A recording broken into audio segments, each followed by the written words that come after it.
Shalom shalom, ni kuri Nyirabisage TV, twongeye twagarutse, turashimira Imana y'Umwami wacu Yesu Kristo, turashimira Imana yabarinze, turashimira Imana yandinze, turashimira Imana ikiturinze twebwe twese.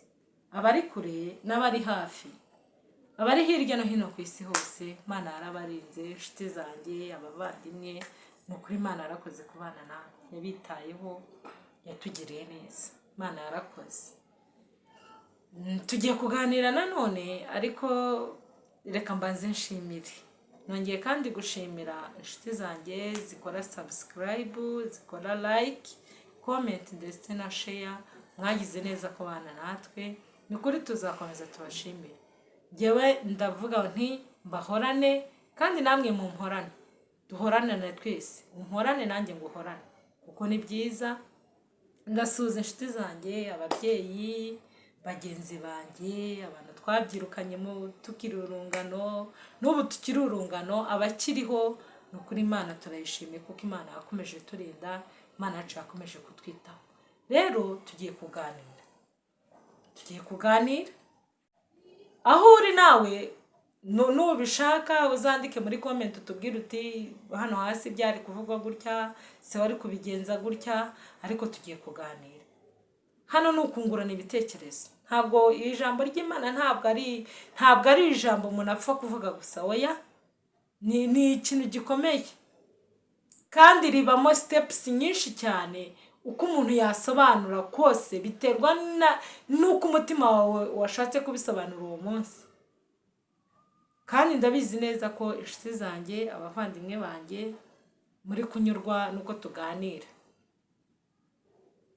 N'abandi bifuza cyane ko tuzajya tuganira, bifuza kutujoininga hano tukaganira namwe, ni byiza cyane kuko uyu murongo ni mwiza. Uru rugendo ntabwo umuntu yarwishoboza wenyine, oya. Bisaba ko ugenda step by step, usanga uvuga abantu babwira ibyiza.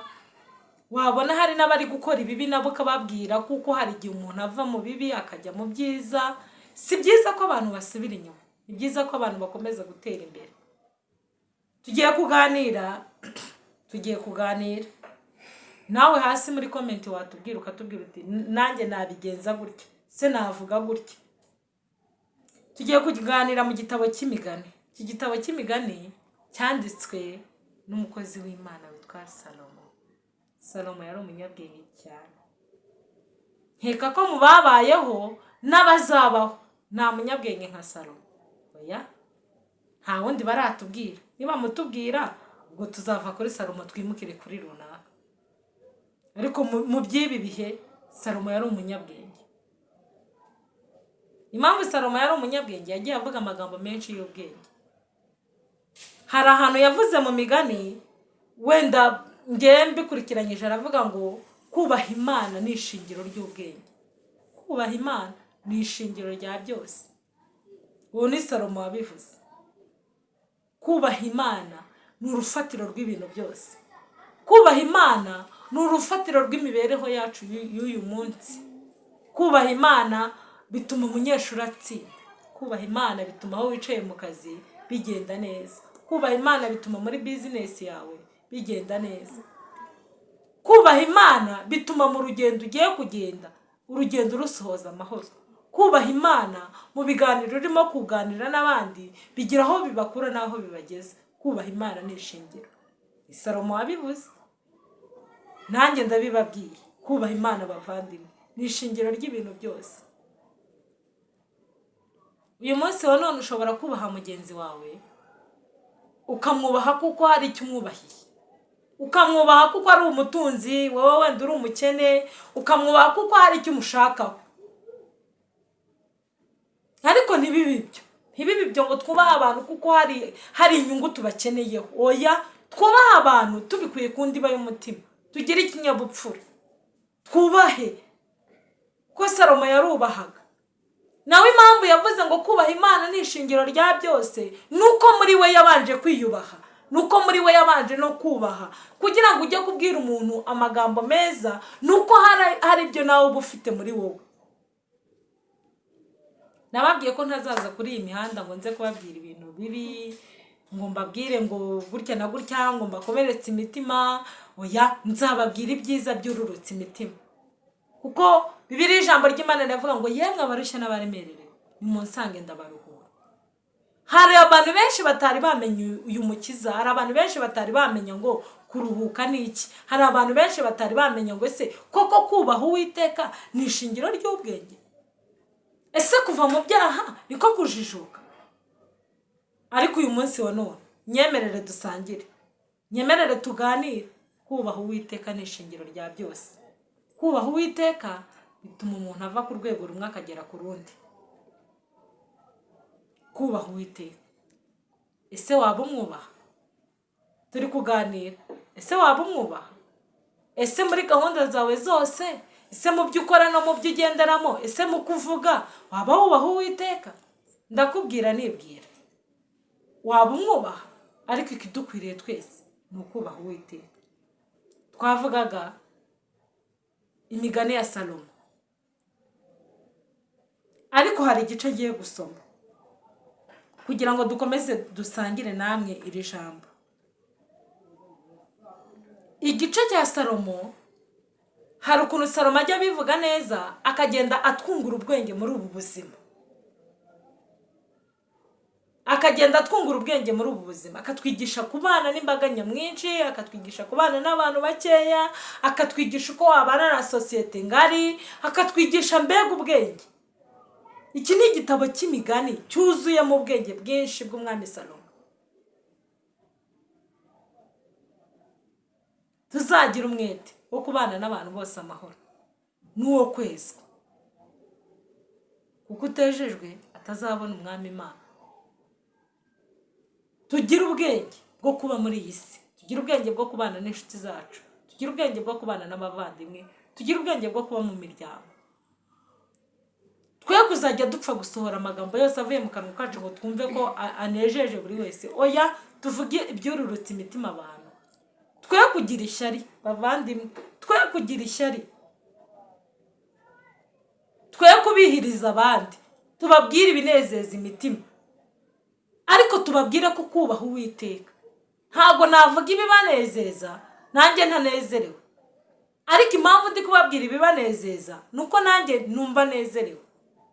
Ariko twese ishingiro rya byose nuko twubaha Uwiteka. Hari ahantu Salomo yavuze, aravuga ngo uduke turimo Imana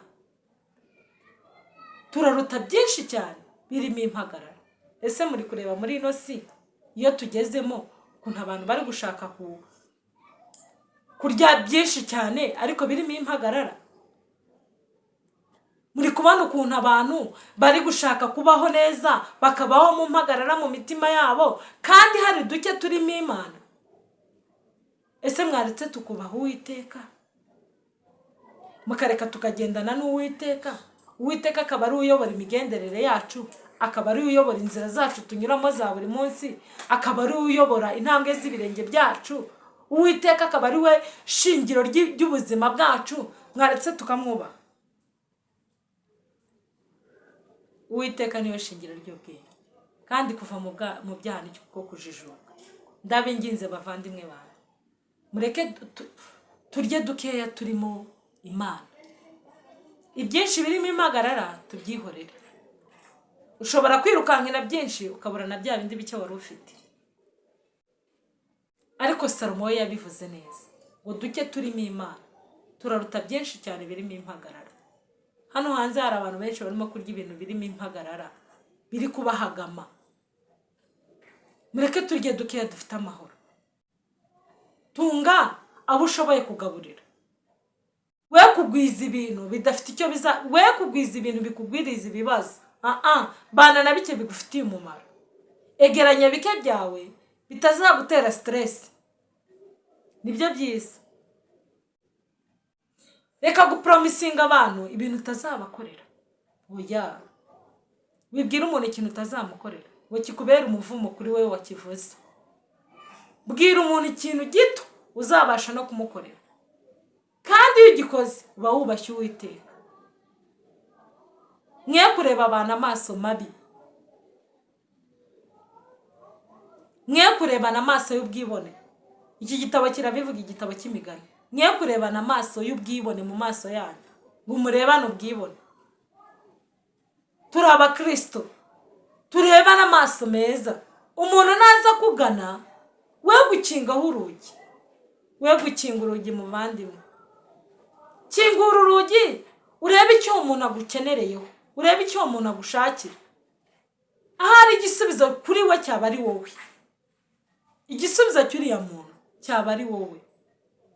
Kandi ikindi mbabwira, mwe kwita ku bantu, mwe kubikoreza imizigo batabashije kwikorera. Ikoreza umuntu umuzigo azabasha kwikorera. Wishaka ngo umuntu yikorera ibintu bimuvunye ahangarara ijosi. Oya, reka umuntu yikorere duke ashoboye. Bibiliya ijambo ry'Imana rijya ritubwira ngo wumva byinshi azabazwa byinshi, ariko uwumva bikeya nawe azabazwa bike. No muri ubu buzima bw'uyu munsi wa none niko bimeze. Ntabwo waba watendinze inama ahantu runaka ngo ugendeyo uvuge wumve, nurangiza wenda wagutumye akubaza ngo se habaye iki, ngo umubwire amagambo y'ibice. No, uba ugomba kumubwira amagambo yose wumvisheyo, uba ugomba kumubwira ibyo wakuyeyo byose. Ntabwo wamubwira amagambo y'ibice. Ariko iyo wagiye iminota mike ujya wumva twatu iminota mikeya ukagaruka ukavuga ibyo wumvishe. Bavandimwe, mureke twubaha Uwiteka. Ababyeyi bakuru bari hano hanze, mwubaha Uwiteka, kuko ni mwebwe turimo turatera ikirenge mu cyanyu. Turimo turatera ikirenge mu cyanyu. Uyu munsi wa none niba duhagarara kuri social media tukavuga ko kubaha Uwiteka ryo shingiro ry'ubwenge, kandi kuva mu byaha ariko kujijuka, nuko hari aho twabisoromye, nuko hari aho twabikuye ku babyeyi bacu, tubikura mu nshuti, tubikura ahantu hakomakomeye.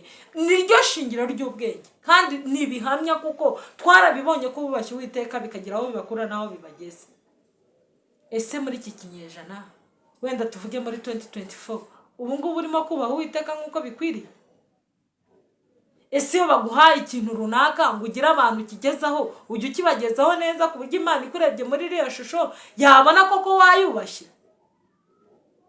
Mureke twubaha Uwiteka. Twubaha Uwiteka aho dutuye, twubaha Uwiteka aho dukorera.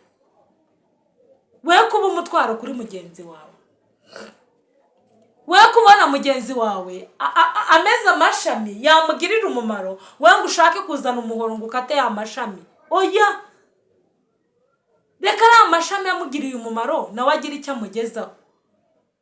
Urugero, niba wicaye muri ka kazi Imana yaguhaye, ukaba warasenze Imana, ukaba warayibwiye ngo Mana ninicara muri kariya kazi, nukuri nzitonda, nukuri nzakora ibishimwa nawe, nukuri nzavuga amagambo azakunezeza. Wamara kugera muri ka kazi ugakora nabi, wamara kugera muri ka kazi ukagira ishyari, wamara kugera muri ka kazi ugashaka kwirukanisha abagenzi bawe, wamara kugera muri ka kazi ukumva ko runaka atabaho neza, wamara kugera muri ka kazi wajya ubona ibikorwa bya mugenzi wawe bibaye byiza ugashaka kubyica. Oya, mwe gukora ibyo bintu ni amakosa. Kubaha Uwiteka ni ishingiro ry'ubwenge, kandi kuva mu byaha iriye epfo niko kujijuka. Hari abantu turi gukurira mu nzu y'Imana, mu nsengero, tukumva ko ari byiza, tukumva kuko twakomeza tugakura, ariko ahantu turi gukurira ntabwo, hari igihe mbona ko atari heza, kubera ko abantu bamwe turi kumwe nabo nta ngeso nziza bafite. Ntabwo ari abo kutubwira ngo kubaha Uwiteka ni ishingiro ry'ubwenge, ahubwo barimo baradukuraho n'ibyo twamenye. Musigeho mwe kudukura mu byo mwadushyizemo. Ugasanga umuntu akwigishije kuvuga ubutumwa bwiza, akanakubwira ngo ugende ubwamamaze n'ubwa Yesu Kristo buzakiza imbaga nyamwinshi, abantu baze bakizwe. Akakwigisha nuko babikora, akakubwira ngo genda uhagarare mu mihanda ibiri ubwire abantu ngo yemwe abarushye n'abaremererewe ngo nimunsange ndabaruhura, ngo niryo jambo Kristo yavuze. Yamara kubikwigisha, wamara kubimenya, wamara kubitora, wamara kubyumva neza, kandi ari wakwigishije yanzira, akaza yanzira akayisiba, agashaka kutongera kandi kuvuga bwa butumwa bwiza, agashaka gusiba yamayira, agashaka kunyuranya ibyo yakwigisha n'ibyo urimo uyu munsi wa none. mwasizeho mugakora ibyo Kristo yabahamagariye, mukubaho Uwiteka ko ryo shingiro ry'ubwenge. Mureke kunyuranya ibintu by'iki gihe n'ijambo ry'Imana. Mureke twubaha ijambo ry'Imana, ntirijya rihinduka. Imana yacu ntijya ihinduka, uko yari iri kera n'uyu munsi wa none ni kwiri. Uko yari iri kera n'uyu munsi wa none ni kwiri, ntijya ihinduka. Niba yarakizaga abarwayi kera mukumva ngo yazuye Lazaro, Yesu yazuye Lazaro, n'uyu munsi wa none Yesu aracyazura. Nanjye ubwanjye uri kubabwira uyu munsi wa none Kristo yaranzuye pe. Ariko bitangaje ko uyu munsi wa none nshobora kuzuka, namara kuzuka Kristo ari wo wanzuye, kandi neza nkabibona ko ari wo wanzuye, ariko nkaza kubana nanone abantu bashaka ko nsubira hahandi aho narindi. Mureke tureke kujijisha, mureke dukorere Imana, mureke twubaha Uwiteka. N'iryo jambo ndiho ntabwo ndiri buriveho. Kubaha Uwiteka ni ishingiro ry'ubwenge. Imigani ibice 28 ku murongo 28. Kubaha Uwiteka ni ishingiro ry'ubwenge, kandi kuva mu byaha niko kujijuka. Abasore, inkumi, ababyeyi bagenzi banjye, abagore batoya, mureke twubaha Uwiteka. Twubaha Uwiteka mu ngo zacu, twubaha Uwiteka mu migenzereze yacu, twubaha Uwiteka mu tuzi dukora, twubaha Uwiteka muko turera abana bacu. Umuntu nagusaba inama uyimuhe neza. Kera abantu bakiri mu ishuri, cyane nko muri primaire, niho wajya kubona umuntu wenda nk'abantu babayeho, si wenda udashaka nko gukwereka mugenzi wawe kumukopeza. Reka mbivuge gutyo, udashaka gukopeza mugenzi wawe ukavuga ko nizewe kuki atize. Urugero ntanze, ukandika ibintu bibi iyo atazi gusoma, iyo atasomye cya kintu n'abanyeshuri mu byumvire, iyo utasomye neza mwikaye akandika amafuti urayandukura. Hari ngo n'abakopera ngo bagakopera n'izina ry'umuntu agahera ruhande yandika. Natwe twakopeye ibyo mwatubwiye mw'ababyeyi mwe, twakopeye inzira mwatwigishije, niyo turimo, nibyo turimo kuvuga. Nimwe mwatwigishije. Kubaha Uwiteka ni ishingiro ry'ubwenge. Mureke tugire ubwenge ariko twubake Uwiteka.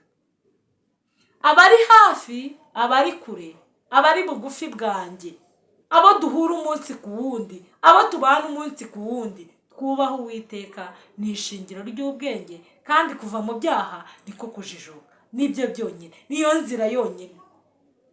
nzira yonyine ushobora kunyuramo ukabona ibyo byose. Niyo nzira yonyine ushobora kunyuramo ukabona ibineza mu mutima, ibineza mu mutima wawe. Niyo nzira yonyine ushobora kunyuramo ukabona ibyo utakagombye kubona. Niyo nzira yonyine ushobora kunyuramo ukabona ibyo umuryango wawe utari kuzabona. Niyo nzira yonyine ushobora kunyuramo ukabona amahoro muri wowe. Kubaha Uwiteka. Nshuti zanjye, twubaha Uwiteka. We kwicarana n'umuntu ngo muganire, muhoze ikiganiro, nimumara kuganira uve mujye kuvuga uko atavuze, ntabwo uba wubashye Uwiteka. Nshuti yanjye, we kwicarana n'umuntu ngo muhoze umugambi wo gukora ibyiza, nurangiza ngo umuvemo uvuge ngo ikiriya ngo yango we ntiwabishaka. Mureke twubaha Uwiteka. Twubaha Uwiteka. Iyi si tugezemo iteye ubwoba. Utiteye ubwoba gute? Murabona muri iyi minsi turimo hari ibintu byinshi byahagaze, hari ibintu byinshi bitari gukora nk'uko byakagombye kumera, ariko ntibivuze ngo nubwo bitameze nk'uko biri kumera uno munsi wa none ngo abantu bakora ibindi. Oya, mureke dukurikize amategeko. Mureke twubaha Uwiteka. Niwubaha Uwiteka n'iki itegeko rizagusaba uzacyubahiriza neza. Mureke twubaha Uwiteka, niwinjira no muri wa muryango uzagukunda. Mureke twubaha Uwiteka, naho wicaye mu kazi boss nakurebesha ijisho ry'imbabazi azabona ko ibyo urimo koko wubashye Uwiteka. Ariko uzi umuntu bahereza 20,000 ngo genda uhereze nta muntu yagize ibyago. ibihumbi 20 uriya muntu yagize ibyago nimumuhereza agatike, ibihumbi 20 inshuti yanjye, ukavuga uti ninjye wayasabye, ninjye wakoze request, ninjye wagize gute, reka amafaranga nyace mbona icyacumi, ubona icyacumi nkanda. Mureke dukora ibyiza nibwo tuzemerwa imbere y'Imana. Twubaho Uwiteka muri bike dutunze, twubaho Uwiteka muri byinshi dutunze. Bavandimwe banjye, nta kindi gice ndibusoma, nta n'undi murongo ndibuvugeho. Birakwiriye ko twubaho Uwiteka gusa, ibindi byose bizaza ari inyongera. Twubaho Uwiteka muko twicara, twubaho Uwiteka mu migendere. Nubona ugize gap mu buzima bwawe, uzubaho Uwiteka gusa.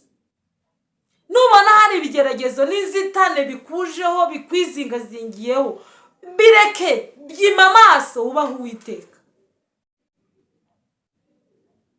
Nubona hari intambara z'urudaca ziri ku buzima bwawe, nubona hari ibibazo byinshi bikurenze, byima amaso, ubaho Uwiteka gusa. Nibwo kunesha kwawe uzakubona, nibwo kunesha kwawe uzaguhagararamo neza. Hari ahantu Bibiliya ijambo ry'Imana muri Zaburi ritubwira ngo Uwiteka ngo uburane n'abamburanye, ngo ndetse wimirire kure bariya bandwanya, wenda ingabo ntoya ndetse n'inini kugira ngo bashe kundwanirira. Uwiteka ariteguye kugira ngo turwanirire. Abana bari mu biruhuko, abana bategereje kujya mu ishuri, Uwiteka arahari kugira ngo abiteho. Babyeyi mumeze nkanjye, babyeyi mutegereje agakiza k'umwami wacu Yesu Kristo, muhagarare, Uwiteka araje turwanirire. Ariko turwanirire twamwubashye, twe kwirwanirira. Se umuntu yakwirwanirira bigashoboka? Umuntu yakwirwanirira bikabaho se? Ntiwakwirwanirira, ntiwabishobora. Ariko twubaho Uwiteka mu bibazo byose turimo, twubaho Uwiteka. Ababyeyi muriho mutari mwabona urubyaro, mwubaho Uwiteka. Ababyeyi mwabyaye muri kurera abana, mwubaho Uwiteka. Niryo shingiro ry'ubwenge ryo kurera abana Imana yaduhaye, niryo shingiro ry'ubwenge yo kuba mu miryango Imana yaduhaye, niryo shingiro ry'ubwenge ryo kuba mu gihugu Imana yaduhaye, niryo shingiro ry'ubwenge ryo kubana n'inshuti n'abavandimwe, niryo shingiro ry'ubwenge. Kirazira kikaziririza kubona umuntu waramukoreye neza akakwitura nabi. Imana ikatugirira neza, ikaturinda umunsi kundi, ibitureba, ibiduhanze amaso, ikavuga ngo uyu muntu uko namuramukijeho, uyu muntu uko namuhaye ubuzima buzira umuze, yankoreye iki kuri uyu munsi? Ese yanyituye iki? Mureke Uwiteka turebeshe ijisho ry'imbabazi bavandi, mureke Uwiteka turebe neza, mureke muri ya mikorere yacu no muri ya migendere yacu tumenye ngo ni ikihe gikorwa kizima twakoze Imana ireba ikishima. Ese turimo umusaruro w'ibyiza abandi bageraho bakanezerwa? Twubaho Uwiteka, twambare neza, dushimishe Uwiteka. Nubwo waba nta mwambaro ufite, ariko muyo ufite wubaho Uwiteka. Niryo shingiro ryo kumenya, niryo shingiro ry'ubwenge, niryo shingiro ryo kubaho. Uwiteka ni ishingiro ry'ubwenge, kandi kuva mu byaha niko kujijuka. Shalom shalom. Uwiteka akomeza biteho, abane namwe naho ubutaha. Izina ry'Imana yacu rihabwe icyubahiro. Amen.